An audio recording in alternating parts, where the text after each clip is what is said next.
Well, hello everybody, it's Richard here. It's Sunday the 26th of September, and as you can probably hear in my workshop here, the heavens have opened this afternoon, and I'm actually, it's raining quite hard now. It's actually about 10 to 7 in the evening, and already the evenings are drawing in. This weekend I've spent quite a bit of time on my garage roof, not because it's still leaking, it's because I've decided that I'm going to cover the rest of the asbestos type sheeting, corrugated sheeting, with some Thompson's one coat to just make sure that any other leaks that may be lurking in the background this winter will be okay. So yesterday was a great day, though it was quite cold, and the sun came up, quite pleasant. Today's not been quite so good actually, and in the end I gave up this afternoon because the rain just was too much, and I got wetter than I needed to be, really. So I've come inside to do some other work. Now, I've been doing some work on the SP25 MK2. You remember that one? I'd finished that project, but one member of our community, whose channel name, here we are, is this one here, and his name is Gorto. I imagine you pronounce it like that. He actually contacted me and said that the angle in which the stylus and the cartridge were in the head shell was incorrect. In fact, it was too low, and the wear on the stylus for the orthophon cartridge would be too great. So he suggested that I raise the cartridge level so that it's level with the tone arm. So when the tone arm is actually playing on the record as it goes round, that it's higher up and it's actually at a right angle.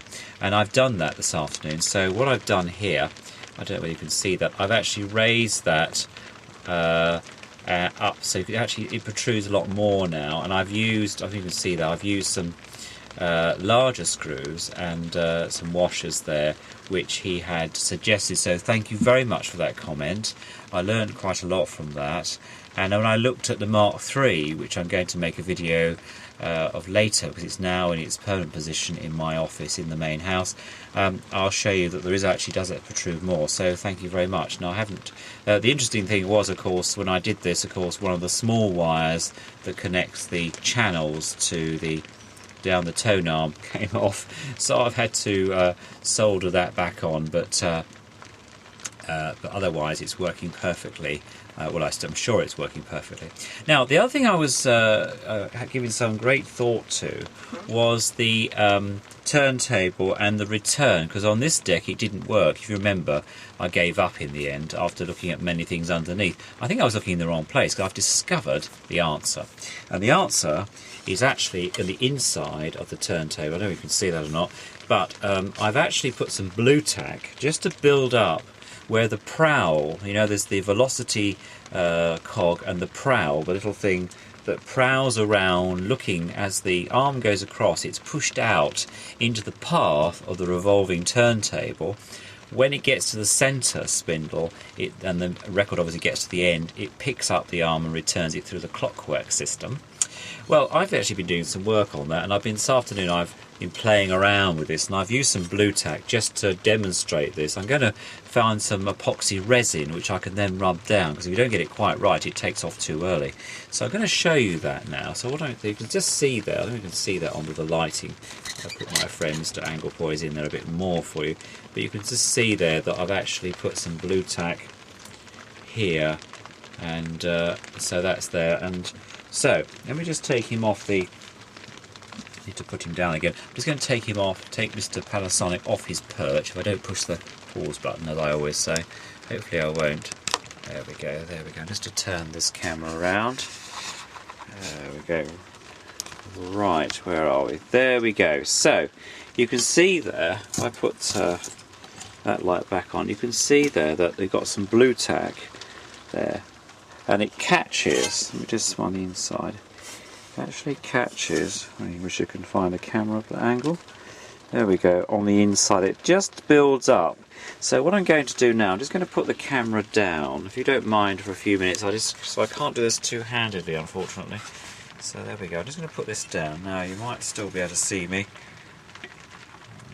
on that way. I'm going to put the head shell back in again.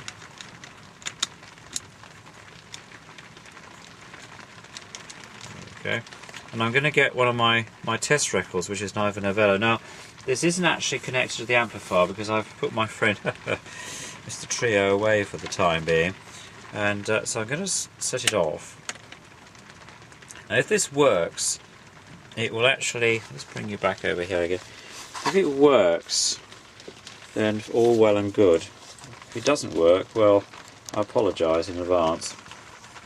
You can see there that the cartridge is now protruding far more in the path of the record, and I've actually had to raise the lift here. There's a little thing here you adjust on the top screw so it clears the record nicely. I've done that. So I'm just going to bring it across to the centre there and just see what happens, because when you get to the middle, as the record comes to its spindle, it should